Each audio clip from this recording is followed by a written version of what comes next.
Welcome everyone to today's edition of Family Talk. Today we're going to talk a little bit about navigating school-based services.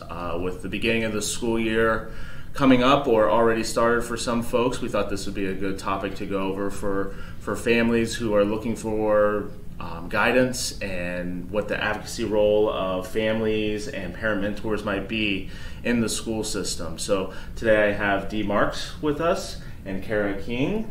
They're going to be having a conversation around what those school-based services look like and what the role that families can have in that process. So thank you both for being here with me today. I really appreciate it.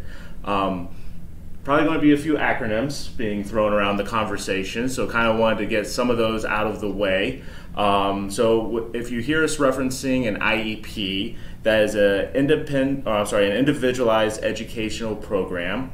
An IEE is an independent educational evaluation, and a 504 refers to Section 504 of the Rehabilitation Act. So we'll go into more detail about what each of those things are in this conversation, but just wanted to kind of highlight what those acronyms are that you might be hearing. So, Cara, if we could just kind of open up with your story, your experience in the school system, and some of the things that you have found helpful for your family.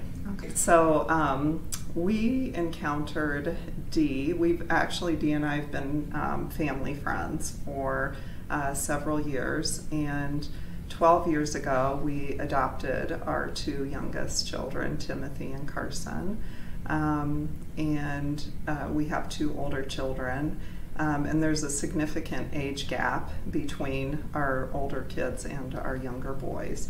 So we'd been through Dublin City schools and with flying colors and had great experience.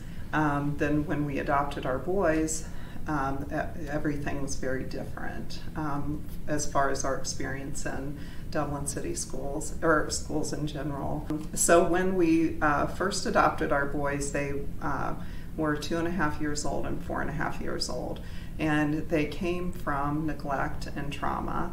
And my husband and I thought that we were prepared for adopting our children because we had raised two other children and we have a lot of love to give. So we thought, check, we have what we need to be adoptive parents. And little did we know, we did not have all that we needed.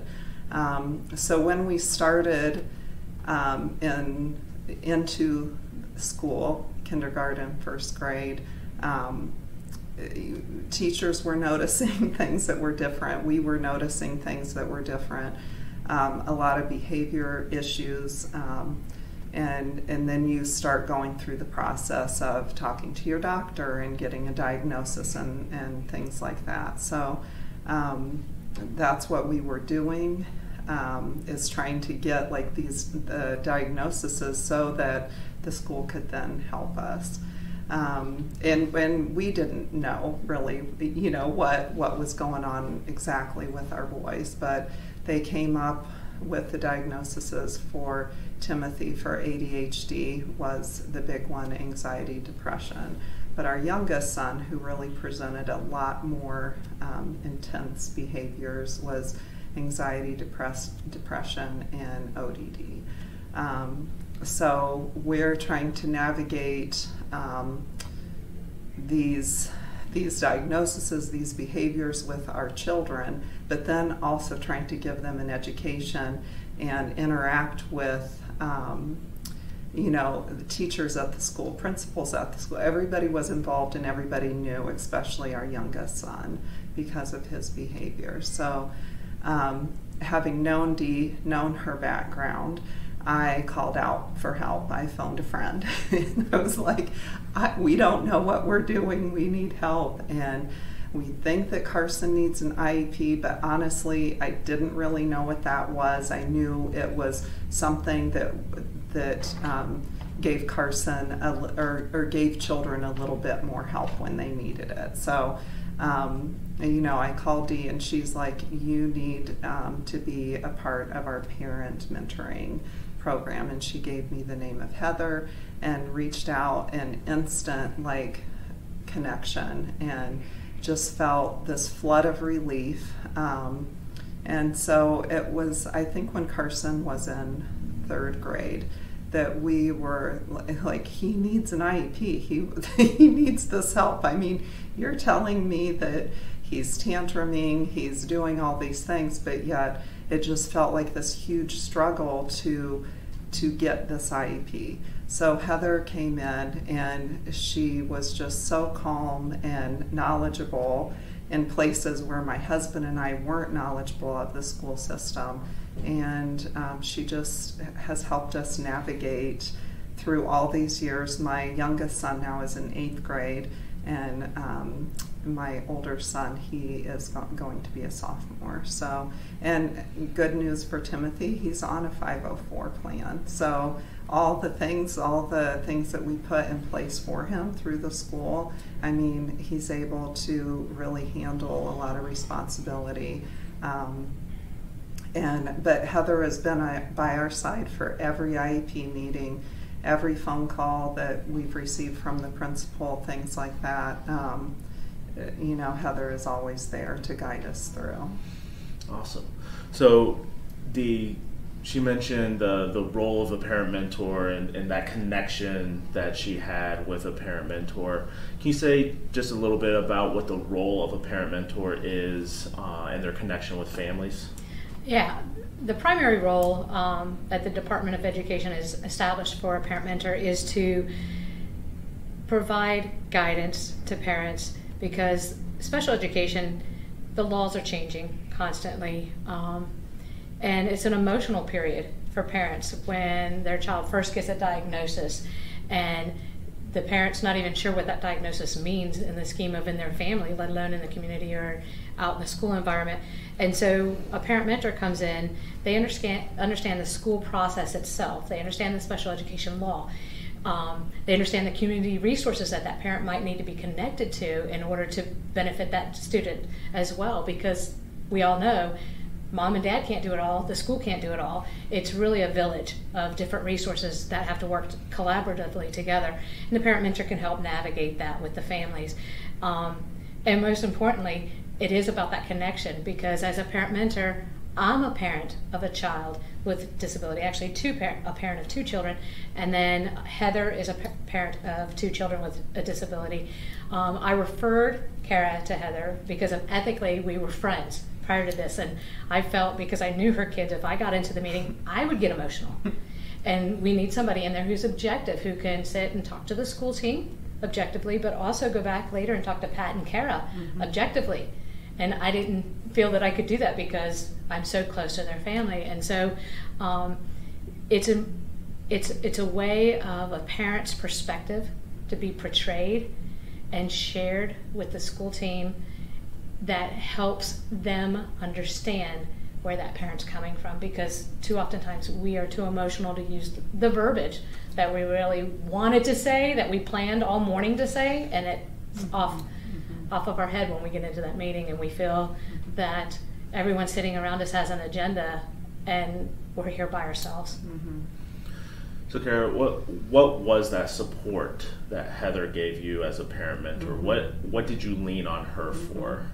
So, I mean, Dee touched on the emotional aspect of it, and it's hard when you come in as a parent and there's 5 other school staff sitting across the table from you, and it's very intimidating. And like she said too, knowing the laws, I mean, we never had a reason to look at any laws or really understand what an IEP was. So I feel like when Heather came in, what she helped us with is, one, just her presence alone made me feel calmer, because I feel like whatever I maybe missed, because we would talk before, so she knew all the things that we wanted to communicate, and so if I forgot something, she wouldn't say, well, Cara wanted to say, but she just had a way of, well, what about this? Another thing that I feel like she did is, if they were asking for ideas of, what's something that helps Carson calm down, and I know what we use at home, but they maybe aren't going to work at school. And so she, I felt like, had really, really good ideas of coming in and saying, well, could we try this or do that? And she really just had a way of being direct, but not being pushy, if that makes sense, where I think as a parent, when that emotion kicks in, and if you feel any sort of defense, that you want to like puff up your chest and say, you know what, this is my kid, and I'm happy to say that none of our meetings have looked like that, you know. And I believe that a lot of that has been having Heather by our side. And then I have her phone number. I mean, I can call her anytime I want to, about not just school stuff, but if I thought she might have information about something to help Carson, like, she would be available to talk to me about that too. So in a way, she's, you know, not in a way, but she has become a friend, but like this friend that's always got your back in places where I just felt intimidated. So you said a lot about the communication piece of that. So Dee, I'd like to ask you, there are different roles within IEP meetings, and one of those roles is obviously the school, one is the family, but the parent mentor is kind of that liaison between the two. Can you talk a little bit about that role that you kind of have to play to be a support to the family, but also kind of be objective in the situation? Sure. For the most part, a lot of parent mentors actually they're assigned to a specific school district. Some of them actually are through the ESC, and then they might have a bigger district area and cover multiple schools. So I'm assigned to Dublin City Schools. I only work in Dublin City Schools. So part of that is I get to know the staff. I get to know all the administrators. I get to know each building, because each building within a district sometimes handles things differently. So I have that knowledge going in that most families don't. But on the other side, I know the parent's perspective, because usually by the time I've gone to a meeting, I have not only had multiple phone calls with the family, but I've met with the family many times, and we've talked through what their concerns are, what they feel their child's strengths are, because I think that's important for a team to recognize. IEP meetings, I can tell you the number one thing that parents say to me is they hate going into them, because they already know what the deficits of their child are. They don't want it shoved down their throat one more time. And so we're able to make sure that the positives are also placed in that IEP. So that way, when someone is reading it and they're going to be a teacher and just getting that child for the first time, they're seeing some really cool things about this kid too, not just the things that we have to work on individually.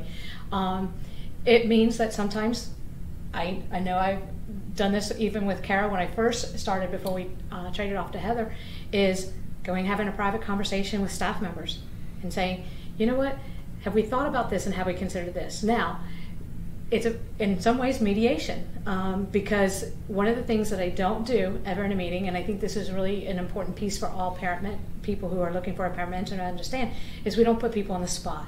That's not our job. Our job is not to build that defensiveness, but to bring together a cohesive team that collaborates effectively. And so if I'm not going to spring something on the school district in a meeting that they're not prepared to answer in that meeting, no more then I would spring something on the parent. So sometimes it's going to have an individual conversation with the school principal and say, what do you think about this? Would your staff support this? Before I even present it to the parent as an option. You know, one of the acronyms you talked about was IDEA. So there are, you know, under the Individuals with Disabilities Education Act, there are guidelines for each school district. Unfortunately, what we find as advocates is they're interpreted differently, not only between each district within the state, but within each building within the district. And so a lot of time we're trying to make sure our interpretations match, that, you know, what we're seeing on behalf of that parent matches the definition and interpretation that the school district is. And if it isn't, how do we come to that middle ground? What's the pieces of it that we agree on that we can move forward from? And to build on that a little bit, there are some things the school district is not able to provide for all families, and each family situation is different and unique. And so oftentimes we have to look to community resources or training or information and knowledge. And indeed, that's something that parent mentors can help families with as well, correct?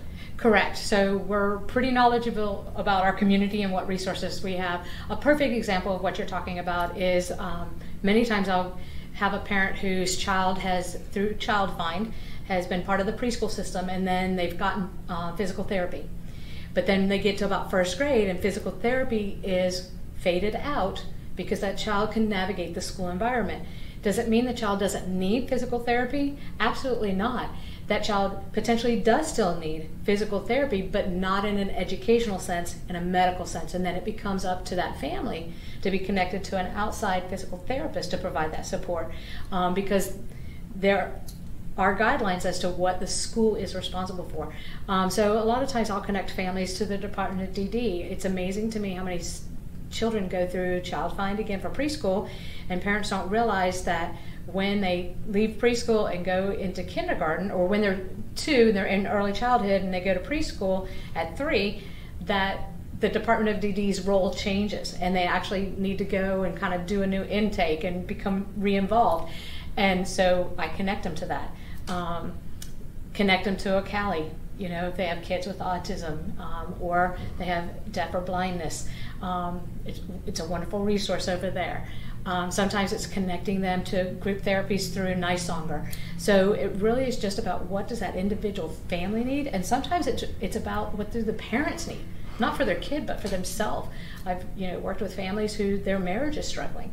So what resources out there as far as a parent support group to provide, and then the resources of the summer program fair that I host that connects families with different activities that happen, because every parent goes, oh, summer's coming, now what? My kid's not going to go to school, but I can't have my kid all day. I need to work, daycare. So really just about any question that a parent comes up with, I've been asked what dentist to go to. You try to identify what might be a good answer and give them that opportunity to move forward with that response. And Cara, were there resources like that your family was able to tap into? We didn't. I can't think of anything. Can you that? Did they do outside therapy though? Through Children's Hospital. Yeah, but I mean that was already in place. Yeah. What about things like knowledge and education and training families about the IEP process? Are those type of resources that have been made available or are available for families? I mean, with Heather and I felt that it was just her giving me that information. I don't really feel like it was ever anything written that she gave me, but just kind of explaining, oh, that's what this is. And I will say in IEP meetings, there's a lot of those, like you were going over in the beginning, like, and as a parent, you don't know, like I don't know what you're talking about, but you feel kind of inadequate, like, oh, I should know this stuff, so you just kind of smile. But I mean, Heather, I could always ask her later, well, that's what this means. I'm like, oh, okay, that's nice to know. So. And Dee, every school district does things differently. Every parent mentor does things just a little bit differently. Maybe talk a little bit about some of the trainings or information sessions that you have done. Okay, so I usually host about 9 trainings per year. I change the topics up every year. Every couple years I'll do the IEP process. Because it is important for parents to understand what each section represents and why each section is important.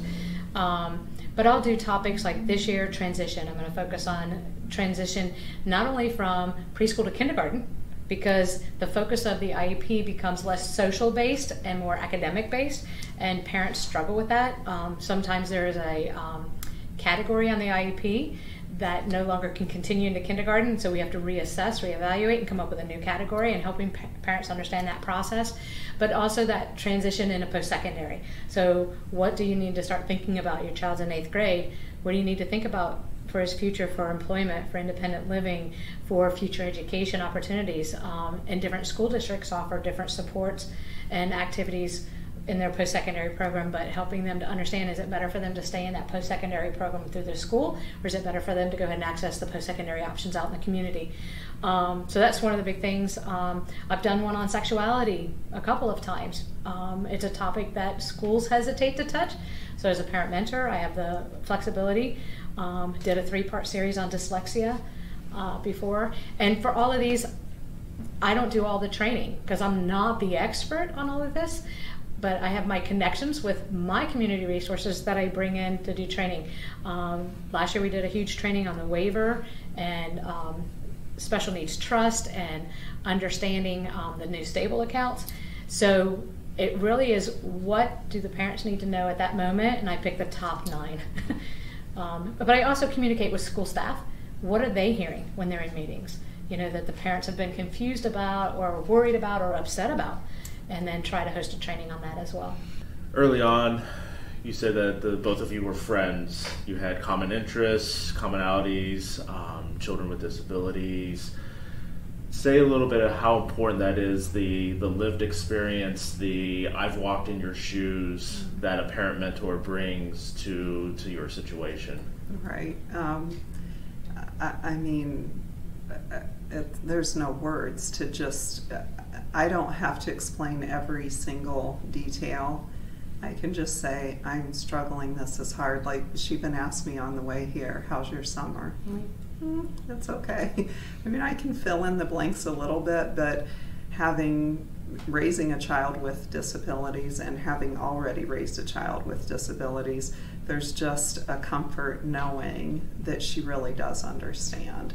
And even with Heather and her 2 children, I mean, it's just a comfort, and you don't have to fill in all the blanks, you don't have to give all the details, because they just understand. So yeah, it means a lot. What's that experience bring to your role as a parent mentor? For me, it's a blessing. I get to know parents in the most intimate sense, because we're sharing something that's so deep in their heart. We're talking about their children. And as a parent myself of 2 children with disabilities, I get that. And so I sit and I've cried with them. I've held their hands. I've gone to meetings with them outside.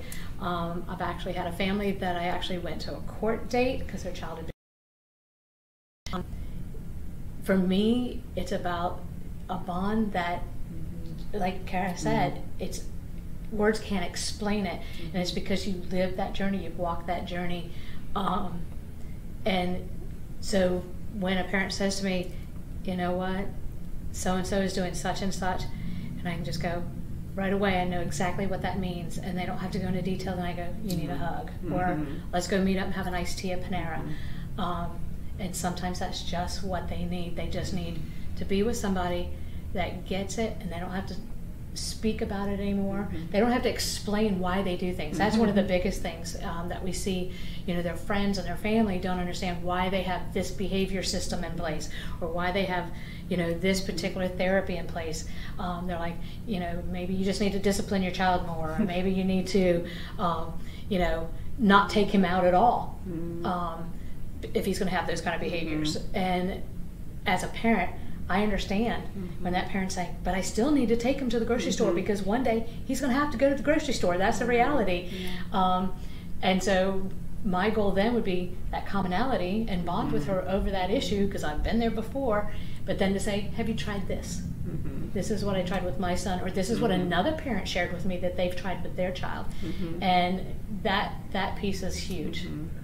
And there's no judgment. Like she's saying, I mean, I've received so much advice from outside people trying to compare a typical child with a child with disabilities, which I understand just similarities, but it is very, very different. And so talking to someone that has a child with a disability, you don't have a guard up, because you know they get it, and there's no judgment. I think that's the beauty of it, is there's no judgment, because she's been through really hard things, I've been through really hard things, and it's, you know, and she's not giving me advice, she's just being there. So as we kind of enter into this school year and families are starting to go to their IEP meetings and they may have questions, Dee, what would be one piece of advice you have for families who are maybe looking for that extra support? Where can they find that support or that advocate or that parent mentor to help them through the process? They can go to the website for the Ohio Coalition for the Education of Children with Disabilities, which is ocecd.org, and there's a link for Find a Parent Mentor, and if they click on that link, they can go county by county.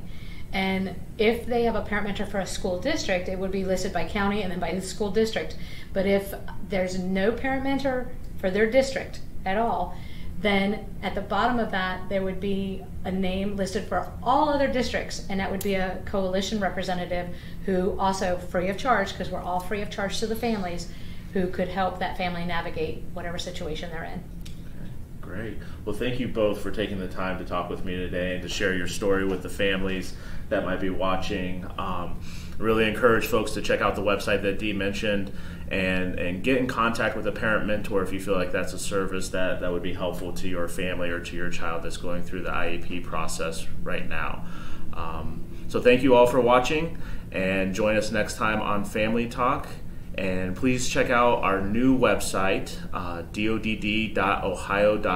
There is a supporting families section now that has a lot of resources and new options for you to choose from. So please check that out at your earliest convenience. Thanks again for watching, and we'll see you next time.